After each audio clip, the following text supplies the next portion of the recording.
చరిత్రాత్మకమైన వరంగల్ నగర అభివృద్ధిపై మా ప్రభుత్వం ప్రత్యేక దృష్టి సారించింది.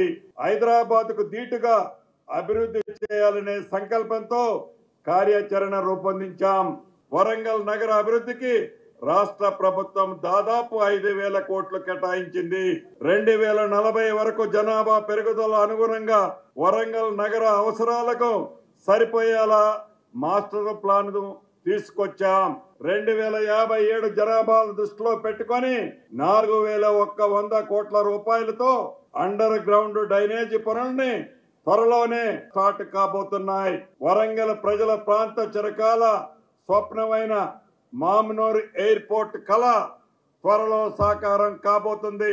సూపర్ స్పెషాలిటీ హాస్పిటల్ నిర్మాణ పనులు వేగవంతం చేశాం. వరంగల్ పాత బస్ స్టేషన్ స్థానంలో అత్యంత అధునాతన సౌకర్యాలతో కొత్త బస్ స్టాండ్ ను వేగవంతంగా పూర్తి చేయాలన్నదే మన ప్రభుత్వం యొక్క ఆలోచన. కళాక్షేత్రం పనులను యుద్ధ ప్రాతిపదికన పూర్తి చేసి గౌరవ ముఖ్యమంత్రి రేవంత్ రెడ్డి గారి చేతుల మీదుగా ప్రారంభించుకోవడం జరిగింది. సమీకృత జిల్లా కార్యాలయ సముదాయ భవనం పనులను అతి కొద్ది రోజుల్లోనే పూర్తి చేసుకుంటామని చెప్పడానికి సంతోషిస్తున్నాను. కాకతీయ మెగా టెక్స్టైల్ పార్క్ పనుల్ని చిత్తశుద్ధితో త్వరలోనే పూర్తి చేస్తాం.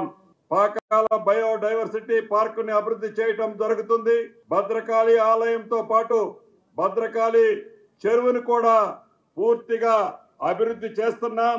బ్యాంక్ లింకేజీ ద్వారా 7,933 స్వశక్తి మహిళా సంఘాల లక్ష్యానికి మించి 475 కోట్ల రూపాయలు మంజూరు చేసి రికవరీ చేసినందుకు గాను వరంగల్ జిల్లాకు రాష్ట్ర స్థాయి అవార్డు లభించినందుకు అభినందనలు ఈ జిల్లా ఇన్ఛార్జి మంత్రిగా తెలియజేస్తున్నాను.